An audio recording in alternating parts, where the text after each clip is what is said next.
All right. Hello, everyone. We are continuing on reading Love and War, Finding the Marriage You've Dreamed of by John and Stasi Eldredge. We are on chapter 7 now, titled A Shared Adventure. Here we go. Opening quote. God created human beings. He created them godlike, reflecting God's nature. He created them male and female. God blessed them. Prosper, reproduce, fill earth. Take charge, be responsible for fish in the sea and birds in the air, for every living thing that moves on the face of the earth. Genesis 1:27 through 28, the Message. Suddenly, it is New Year's Eve. How did that happen? Where do the days go? It has become an informal tradition of ours around the turning of the year to do a little dreaming, allow desire to bubble up from our hearts. We take up pen and paper and write down, in a completely unedited fashion, all the things we would love to do in the coming year. Part of this is fueled by cabin fever. It has been cold in Colorado and we've been trapped inside for the past 10 weeks. Island vacations are calling. It's good for the heart to do some dreaming. It pulls you out of the rut and lifts your eyes to the horizon. Hope follows, like children running to the song of the ice cream truck. Desire awakens, and hope is really good for the soul. We do the exercise first alone, then we come together to talk about our dreams and desires, and to see what we might make happen. Here is our first pass, page 107. And I forgot to say, today is Monday, September 12th. Not that that really matters. Okay, now page 108. Stacy. Travel to Italy. A month at the ranch. Horseback riding. Climb a 14er. Visit friends in California. John. Fly fishing. Travel to Alaska. Mountain climbing. Horseback riding. The tropics. Now, we don't know what the coming year holds, but we have found that if we don't dream about our lives, then we are simply swept along by the torrent of demands, feeling like hostages rather than mature adults taking charge of our lives. It is the simple reality of calendars.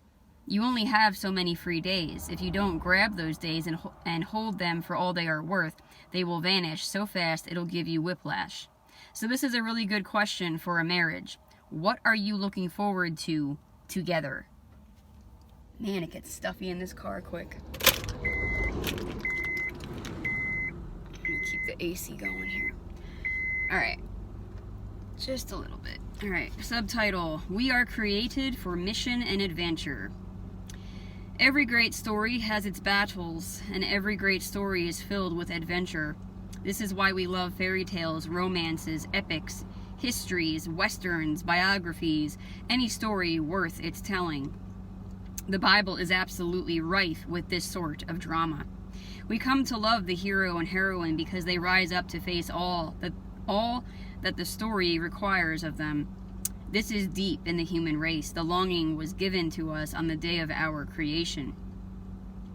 After God fashioned this dazzling earth, he gave it to us, which is a bit like giving your 15-year-old the keys to a Maserati. But he has his ways of doing things. When God gave us the earth, he also gave us all of the adventures that lay ahead. No one had yet climbed a mountain or sailed the sea. No one had yet written a song or a novel. No one had yet discovered that strawberries make wonderful jam. God has hidden joys innumerable in the earth he gave us, like Easter eggs waiting to be found in the tall grass. Someone will figure out you can milk that cow, and if you let the milk sit, you can skim cream off the top, and someone else will discover that the cream goes wonderfully in coffee.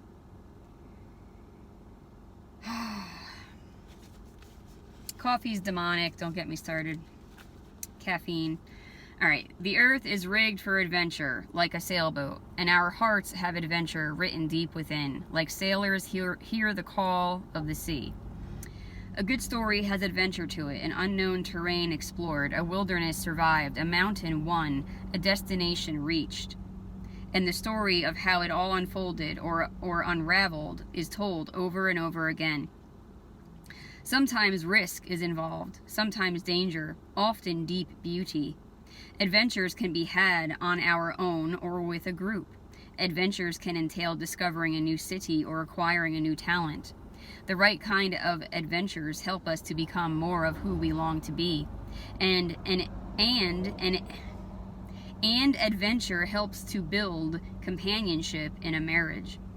Whether it is camping in the Tetons, or traveling to New York to see a Broadway show, the excitement and mystery of adventure can be strong coffee for a marriage.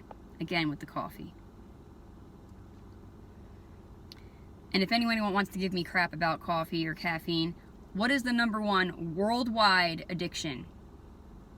Or really, it's technically bondage.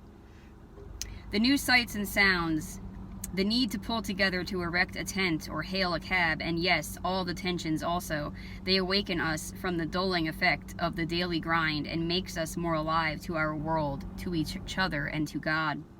Now, sometimes adventure is simply for adventure's sake, and that can be enlivening. But we think a marriage needs something more. It needs a mission. The highest of all adventures are those where we find ourselves partnering together for a cause. Look again at the story. When God gave us the earth, He gave us a mission. God blessed them, prosper, reproduce, fill earth, take charge. Be responsible for fish in the sea and birds in the air, for every living thing that moves on the face of the earth. Genesis 1:27, the Message. That was page 109. Now we're on page 110. Notice the mission is a blessing, as anyone longing for a sense of purpose knows. Give me something to do, something important. The meaning of the passage goes way beyond farming and fisheries management, though they are noble callings. The spirit of the mission is this: we are God's regents here on the earth, on earth, sent here to bring His kingdom in all the many ways His kingdom needs to be brought. Oh, the thrill that comes when we begin to realize we have a role in this great story, that there is something we must accomplish with our lives. Now, when people talk about their calling, it is nearly always as an individual. I'm going into medicine, or I feel called to be a teacher. That is typically how we think of it, but notice that when God blessed mankind with a mission in chapter 1 of Genesis, He gave it to the man and woman together. And let them rule. And God blessed them and said to them, be fruitful. Genesis 1:26 and 27. Them would be plural, as in the two of you. Him or her would have been the singular. God is making something clear. You are in this together. He then illustrates the point in chapter 2 of Genesis. You know what? I'm going to stop right there. A couple months ago, some stuff happened in my life, and I was seeking the Lord, and I came on this channel, and I relayed that I believe the Lord told me that especially now in the tribulation, He does not want any of His sons to be or remain single. And that just because a man does not ask God for a wife does not mean that God will not lead him to one, to find one. As the verse says, he who finds a wife. You know, in Genesis, God Himself says that it is not good for man to be alone. I just thought I would shore up what this book is saying right now with all that.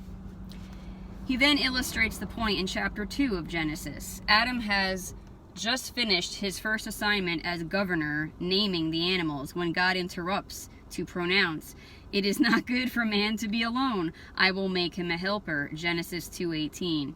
The fellow has just rolled up his sleeves when God calls a halt because something is missing. Someone is missing. Enter Eve, Adam's companion. This is not about clean socks and pot roast on Fridays.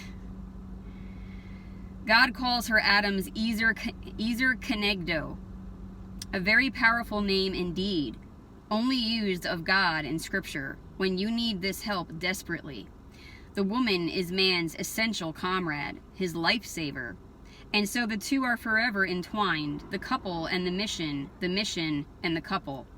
And let me also say that if a man has not asked God for a wife, and claims that he does not want one. The charge there is to examine your heart as to why that is. What is the motive? Is it fear? Is it cowardice? Is it fear of being hurt, etc.? The implications, that whole self-protection thing, which is really just self-sabotage. The implications are pretty staggering. We have a mission we cannot fulfill without each other. We are in this together. That is God's gift to husband and wife. Page 111. Subtitle, Desperate Times. But Adam and Eve blew it. They failed to maintain a united front and ran the ship aground. They surrendered the entire beautiful kingdom to the evil one. Satan becomes the prince of this earth, John 14:30. Not by original intent, but through treachery and deceit. Excuse me. The world now groans under his rule, like every cruel despot. That's how you pronounce that, right? Despot. That will come to serve him like a marionette. Satan goes on to ravage the earth and mankind. Then this would be the cue for trumpets and banners. Jesus shows up. Not gentle Jesus, meek and mild, but a warrior king, come to take back his Father's kingdom, come to ransom us from darkness and strike a death blow to the dark prince, pry this world from his wretched grasp. That's what John and Stasi Eldredge's ministry was originally called, Ransomed Heart. The King of God is advancing into the kingdom of darkness, a campaign to ransom people and the earth God intended us to rule. For the Son of Man came to seek and save what was lost. All that was lost. If Christianity seems to you to be having rather less than a remarkable impact on the earth, it is because too many Christians have this idea that we are in a waiting game, that we are basically killing time until Jesus comes back and we all get to go to heaven. We are sitting around like people waiting to catch a flight. That is not what Jesus told us to do. He didn't say, now hold tight in those pews and twiddle your holy thumbs, I'll be back soon as I can. He said, as the Father has sent me, I send you. John 20:21. Let that sink in for a moment. New orders have been given. We still have all the joys of learning to sail the seas and write novels and discover quantum physics, but now we have also been called up into the more urgent mission of the invasion. Jesus has handed us the playbook. He has commissioned us to carry on in his stead. Every one of us. Which is to say that our mission now is far more grave than it was when Eden was our home, and of far greater consequence. Isn't this at the heart of every fairy tale? The boy and girl find themselves thrown into an adventure and frankly way over their heads. Page 112. The two of you are part of something beautiful and dangerous. This is crucial to a Christian understanding of marriage. Subtitle, What are your lives about? Most of us have not really thought of our marriages as having a mission, apart from raising children perhaps, or making a good home. And the home is vital. The home is home base, the staging point for our forays into the world. Of course you want your home to be filled with life and joy. May it ever be. And raising children, should God grant you the trial, is about as noble an undertaking as can be named. The hand that rocks the cradle rules the world and all that. Making a home and raising children can provide a rich sense of shared mission, provided that you are both throwing yourselves into the task. But sooner than you think, the children will be gone, hopefully off on their own missions, and the two of you will be staring at each other like owls wakened at noon, blinking, wondering, what do we do now, and who are you? If happy little home was the extent of the mission, once the kids have flown the coop, the sense of shared adventure evaporates. This is why empty nesters have a high divorce rate. The children were veiling a chasm. The husband and wife were not really one. Now the kids are gone and they have nothing left in common. As one friend recently confessed, I had no idea how much the busyness of the kids was giving us a sense of togetherness. the soccer games, the plays, but once they were gone, I thought to myself, who is this woman? Besides, you do not want your children growing up believing that they are the center of the universe. The balancing act we parents attempt is convincing our children, 1, you are loved more than you can imagine, 2, the world does not revolve around you. And see, that's the problem today, is many parents idolize their children, spoil their children. Page 113. When our children are the mission of your marriage, when your children are the mission of your marriage, it sends the wrong message, both to them and to your spouse. You want your children to witness the two of you caught up in the larger story, captured by greater things, so that they will learn to do this, the same. This is a difficult mindset to dislodge, this idea that the goal of marriage is a happy little home. Just look at the number of home improvement shows, the size of the many home improvement stores, the endless parade of make your home dreamy catalogs. Most couples spend the best days of their lives trying to make their home a nicer place. It is not that this is bad, but the Christian couple has to reconcile it with Jesus' teaching on the kingdom. Therefore, I tell you, do not worry about your life, what you will eat or drink, or about your body, what you will wear. Is not life more important than food, and the body more important than clothes? Look at the birds of the air. They do not sow or reap or store away in barns, and yet your heavenly Father feeds them. Are you not much more valuable than they? Who of you, by worrying, can add a single hour to his life? Matthew 6:25-27. And why do you worry about clothes? See how the lilies of the field grow? They do not labor or spin, yet I tell you, not even Solomon in all his splendor was dressed like one of these. If that is how God clothes the grass of the field, which is here today and tomorrow is thrown into the fire, will he not much more clothe you, O you of little faith? So do not worry, saying, what shall we eat, or what shall we drink, or what shall we wear? For the pagans run after all these things, and your heavenly Father knows that you need them. But seek first his kingdom and his righteousness, and all these things will be given to you as well. Matthew 6:28-34. And you can tell when someone is trying to fill that gap. I mean, human beings try to fill that Jesus-shaped void in their hearts with many different things. But have you ever walked into someone's house and it's just filled? I mean, my ex-friend, I went into her house that she was living with her mother, and as the years went on, there was not one free spot on any counter, any end table. There was tchotchkes, decor. It was just filled, and you can, it was obvious that she was trying to fill her heart with stuff, junk. Page 114. We are in the tribulation. You need to sell all that stuff now while we still have fiat money and invest it in food and equipment and preparations.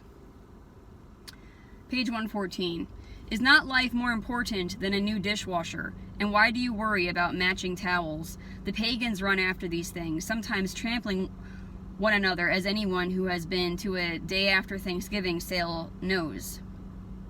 We nearly lost our marriage through our gross misunderstanding of what the plot of life entails.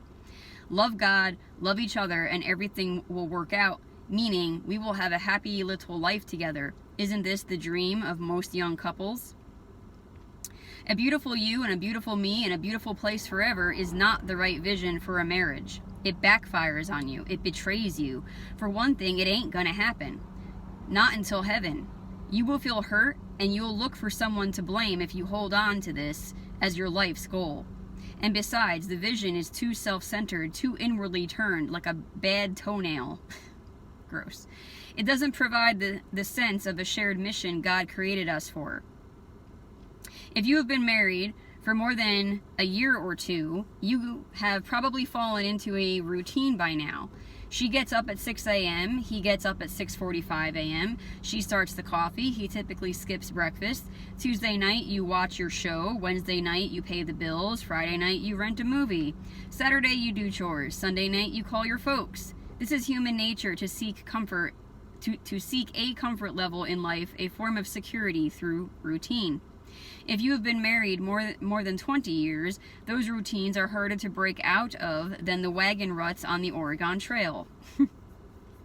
You go to bed at the same time every night. You use the same shampoo and the same toothpaste you have used for years. You eat the same kind of bread and the same kind of spaghetti sauce. You get your socks from the same drawer you have been getting them from for 30 years. You drink your coffee the same way you always have. You make love the same way, and then you end up surprised by the agitation and irritation of cabin fever in your marriage. Boredom is the death knell for a couple. Page 115. It is certainly the precursor to an affair or an addiction. This little piggy went to the market, this little piggy stayed home, and this little piggy ate roast beef, and this little piggy went postal, because this is exactly what the piggies have always done every day for the last 47 years. So, what is the mission of your marriage? What are the two of you called to together? Can you name it? We are in this together is essential for the boy and the girl in the fairy tale. Finding a shared mission as a couple is essential to a vibrant marriage. It might be the very thing to rescue a floundering couple, and it will surely take you both to a new level of companionship, regardless of where you are now.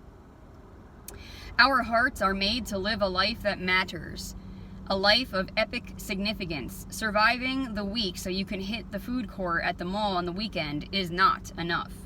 Subtitle: A Walk in the Woods. Soon after divorce came up at the breakfast table, almost 3 years into our marriage, John made arrangements for us to go away for a few days to a beautiful lodge in Yosemite where we had honeymooned. It was to be a time of rest, relaxation, and hopefully reconnection. Getting to the lodge was a harrowing journey. Tense and dangerous, uncomfortable and long, kind of how our years together were beginning to feel. But we made it to the valley, and honestly, it was beyond beautiful. The snow was softly falling, the lodge was lit up by white Christmas lights, and the woods, mantled in white, surrounded the meadow like guardian angels. It looked and felt like some land right out of a fairy tale, or Eden, or maybe even heaven. We woke the first day to sunshine, and after breakfast, got bundled up and went for a walk. We strolled in the woods, through the snow, and over stone bridges, occasionally stopping to take pictures. And as we walked, we talked. Page 116. Where would you want to live if you could live anywhere? What would you love to do with your life?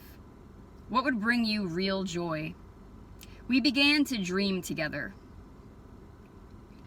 We talked about the centrality of the heart of the gospel and how we might bring the gospel to the world in a fresh way. Though it was our relationship that was in trouble, we did not talk about our relationship. We talked about what great work we might undertake together. The Holy Spirit understood what we needed and coaxed us along in our conversation. I became more and more excited as we spoke. We did not know it at the time, but God was stirring our hearts in the direction of a shared mission that would eventually become Ransom's Heart Ministries. In the same way that God has hidden adventures and surprises in the earth He gave us, God has also written dreams and desires deep in our hearts. Finding those dreams and desires and sharing them as a couple is one of the most romantic things you will ever experience. A whole new world opens up before you. As Frederick Buechner says, the place where God calls us is the place where our deep joy and the world's deep hunger meet. How fabulous is that? As John and I explored our dreams, it began to dawn on me that all my past experiences uniquely qualified me to partner in this project with this uniquely qualified man. My heart leapt inside of me when I realized that not only did we want the same things, but I was the right woman to come alongside John and help make them happen. I wanted to. Something deep in my soul was coming alive as we continued to envision what it was that God has placed in our hearts to do. The doubts and questions about our marriage that perhaps we had made a mistake were being answered. Silence. A deep fear had crept into my heart. It was not that John was the wrong man for me, but that I was the wrong woman for him. As we walked and talked in the snowy woods, a shift occurred. Page 117. The revelation came that I am the right woman for this man. I realized that God had put us together, and that I was particularly suited to him, and that he was particularly suited to me. It was not by accident, mere chemistry, sexual attraction, or some bizarre alignment of the stars that we had been drawn together and gotten married. It was planned in the heart of God. We were made for each other. God had brought us together for a reason. The whole of who we were, our life experiences, our unique desires, our spiritual gifts, our talents, even the man and woman that we were on the road to becoming, all this fit together in a way that made sense. We had a purpose. We shared a calling. Really Anyway, we needed each other. Realizing this truth gave me a fresh commitment for our marriage. It gave me a vision for our life together, the future God was calling us into. Hope and purpose, clarity and desire all rose in my heart as John and I recommitted ourselves to each other to share in the adventure that God was inviting us into. 22 years have gone by, and both of us would point to that day as one of the turning points in our lives. It lifted us out of the quagmire of aimless marriage, a naive marriage, and called us up into the larger story. We began to seek first the kingdom of God. Now, over the years, we have lost that vision and gotten lost ourselves as a result, and then found our way out again as we recovered a shared vision. It has changed and matured as we have changed. It has changed and matured as we have changed and matured. And it has probably done more for our marriage than all of the vacations and dinners out put together. Even more than the dryer we bought last week. Subtitle: The Adventure Has Begun. If there is anything more exciting than being alive, asks Buchner, I'd like to know what it is. Our vote for runner-up would be marriage, at least. Let me start over. If there is anything more exciting than being alive, asks Buchner, I'd like to know what it is.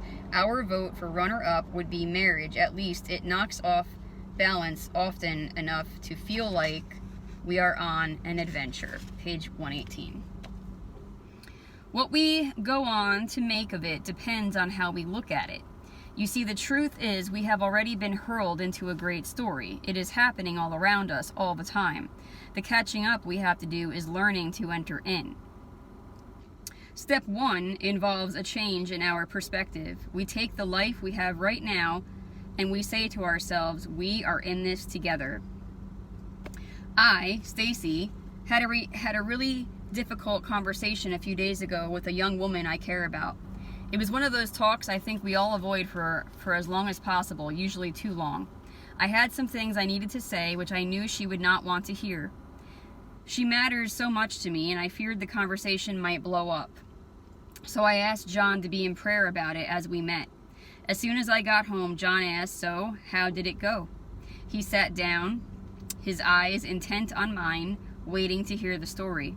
Coming home and having John invite me to share what had transpired was so precious to me. We share in the adventure when we share in the cost and the triumph of each other's lives. How did it go at work today? Have you made that difficult call to your mother? Tell me about your trip. Remember the last scene in the movie Jerry Maguire, the "you had me at hello" scene? He comes back to his estranged wife to tell her, on what was supposed to be the happiest night of my business life, it wasn't complete, wasn't nearly close to being in the same vicinity as complete, because I couldn't share it with you. Everything is better when it is shared. Caring about the lives we are each living is a way to share in the adventure. Caring enough to actually pray for one another really helps us feel like we are in this together. I, John, still travel and speak quite a bit. Sometimes Stacy and I do this together, but more often I am alone. I will be across the country or the globe somewhere, It's not a glow, John. Having just checked into my hotel. I will open my suitcase and there will be a card from Stasi. Suddenly we are connected again. Her words of encouragement, the scripture she often includes, and her assurance that she is praying for me pull us together in the mission. Even though she is not physically with me, we are one heart in the mission. We are in this together. She sends those cards with me every time. Page 119. We share in the adventure when we help our spouse not to lose heart. Encouragement has got to be one of the greatest offerings of true companionship. You, better than anyone, know your mate's story, and you know where the enemy likes to stick it to them. You can see when they are down, and your words of encouragement can lift them up again. Like a bridge over troubled water, two are better than one. If one falls down, his friend can pick him up. Ecclesiastes 4:10. Talk about your lives, pray for one another, encourage one another. Even though you may spend your 9-to-5 day engaged in different places, this will help you feel like you are sharing life and not just sheets. Step 2 in finding a shared adventure is to cultivate an adventurous marriage.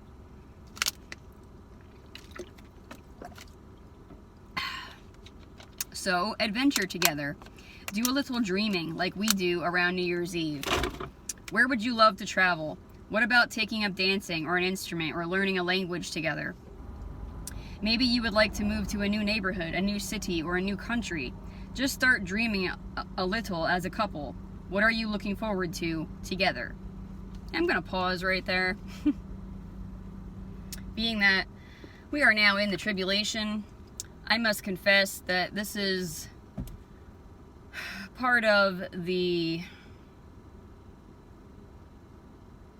reason why my own soul has been a little downtrodden, or a lot downtrodden, I guess you could say, because I know that what I have to look forward to, you know, I mean, all of us, generally speaking, things are just going to get worse. We're in the tribulation.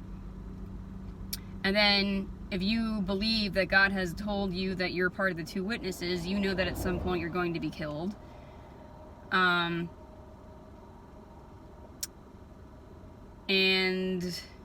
it even says in Daniel, you know, that those who are going to be doing great exploits and teaching and all that, some of them who have not really gone through the heavy refining, they are going to go through it in the tribulation. And so I don't want to contradict what John and Stasi are saying in this book, but we are in the tribulation, and so circumstances on a massive, larger story scale have changed to some extent. I keep trying to convince myself that whoever I'm going to end up with as my kingdom husband, that in a sense, okay, you've got the guy and the girl, guy and the gal, you know, thrown together in the adventure, I guess you could say, of the tribulation. That we have a mission to accomplish great exploits during the tribulation period, and so that's the mission, that's the adventure, that's the purpose. But I guess until I actually am doing that on a bigger scale, I'm not really finding the joy yet.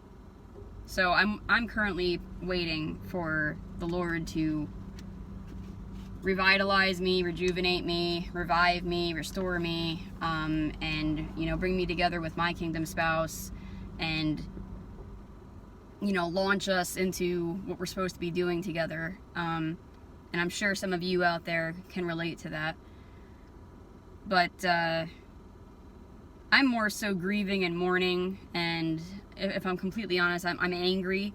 I feel like I've been robbed of everything that he's talking about here, you know. I attempted to do this with people I had been with in the past, and, you know, now I realize that just about all the people, almost all the people that I was with romantically in the past were Nephilim, they were fallen angel people, hence they were so wicked, hence they were abusive, hence they were narcissistic, you know. So I personally feel like I've been robbed in a sense, and I'm sure a lot of you do too. All right, let's see. All the canoeing that we do, the travel, the swimming, the horses, it cultivates adventure in our marriage. And something else to be said, even if even if we weren't in the tribulation, not everybody has the money to go do all this stuff that they're talking about, All the canoeing that we do, the travel, the swimming, the horses, it cultivates adventure in our marriage. We know it is not the biggest adventure God has for us, but it refreshes the heart. We were made for Eden, don't ever forget that. And it prepares us for bigger adventures to come.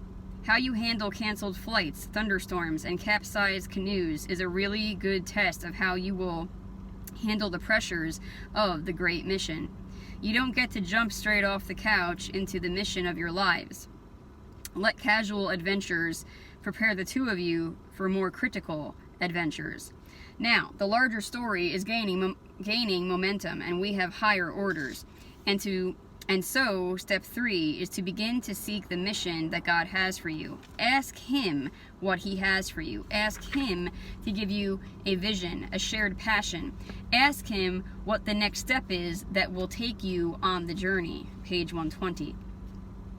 God, what do you have for us? Would be a wonderful prayer to begin praying together, and then keep your eyes and ears open for how God answers that prayer. Sometimes the adventure comes to us as with a phone call after dinner that takes you to the side of a friend in need. For you know well enough by now that quite often adventure is something that finds us. As the children said in Narnia, let us take the adventure Aslan sends us. If you are even half awake with a pluck of courage in your heart, you will soon find more adventure than you can handle. Which brings us to the other part of the prayer we should be praying. God, what are we involved in that we shouldn't be? We must ask this as well, for we often find ourselves committed to things that God did not bring our way. People saddle us with their causes, family tends to assert its agenda, and soon we are buried in dramas that rob us of time and passion for the things God does have for us. Getting yourselves out of things you should not be involved in is crucial to finding the life God has for you. Sometimes He will use misery and unhappiness to get you to move. And on that point, I am just going to punctuate again. The Lord may be leading some people to get a divorce because He never ordained that marriage in the first place. Okay, this is incredibly common.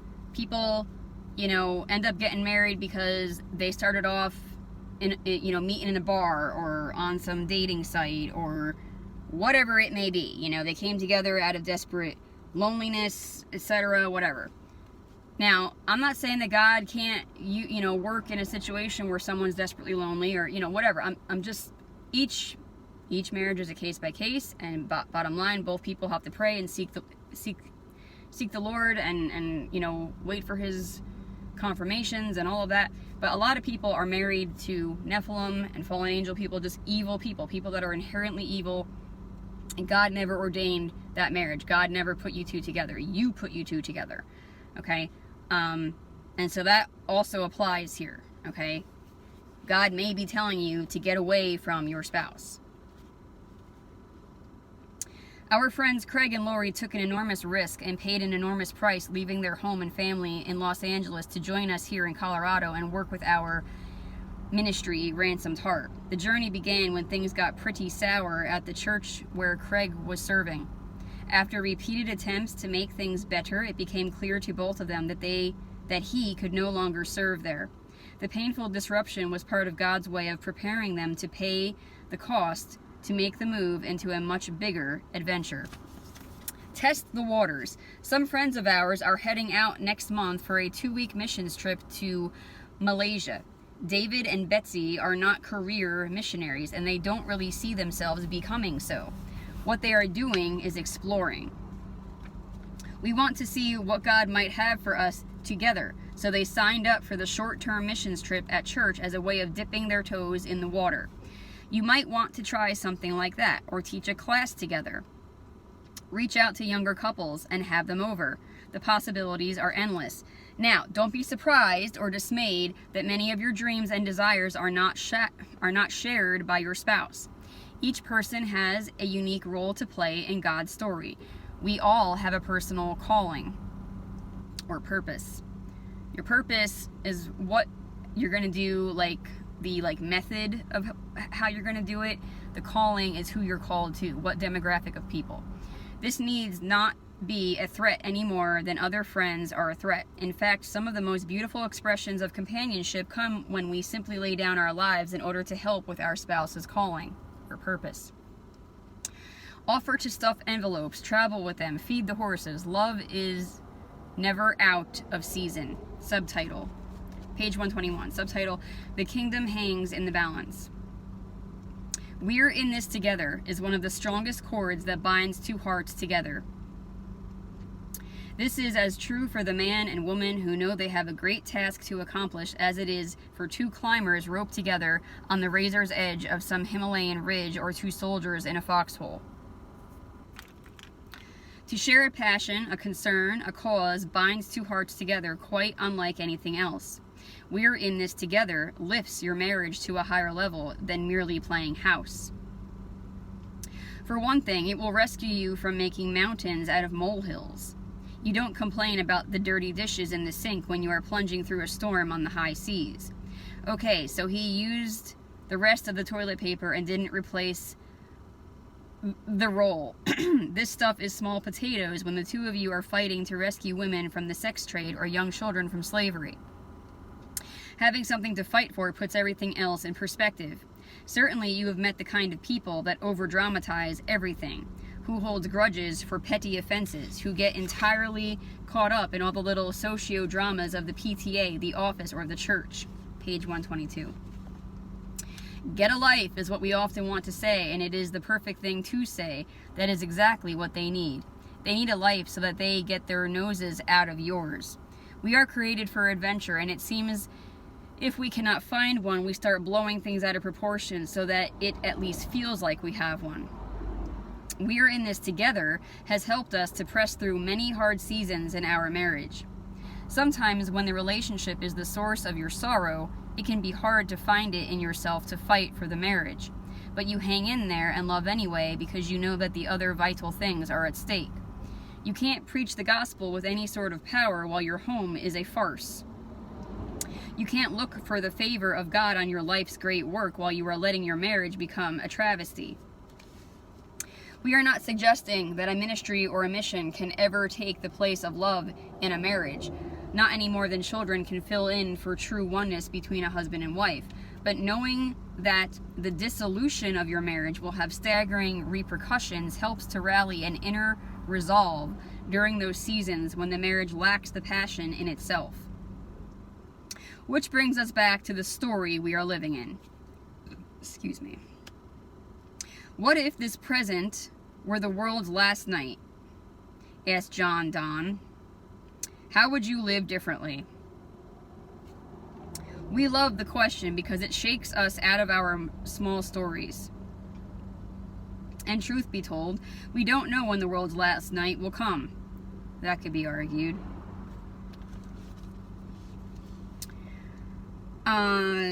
Where were we? But we do know this. Night seems to be falling. These are dark times on the earth. The little comforts people have built their lives upon provide a thin veneer to the utter fragility of the whole fabric of human existence. Watch a little of the evening news. It doesn't take much to realize that wickedness is rising like a tide, and we have been given orders by our captain, as the Father sent me. Last night, after dinner, a dear friend called. Hating to bother us, she was wondering if we might have some time to pray for her. Page 123.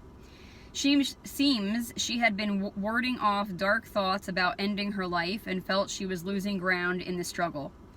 Like trying to climb a steep, muddy hill in the rain. It is exhausting. After a while, you begin to lose the strength to give it one more try. Stacy and I gladly dropped our plans for a quiet evening at home and drove across town to be with her. The darkness around this dear young woman was palpable. This would not be your simple Jesus bless us prayer. This was going to require sword and shield and an unyielding intentionality. I gave a quick glance at Stasi. It was such a source of strength to have her there. I would not have wanted to take this on alone.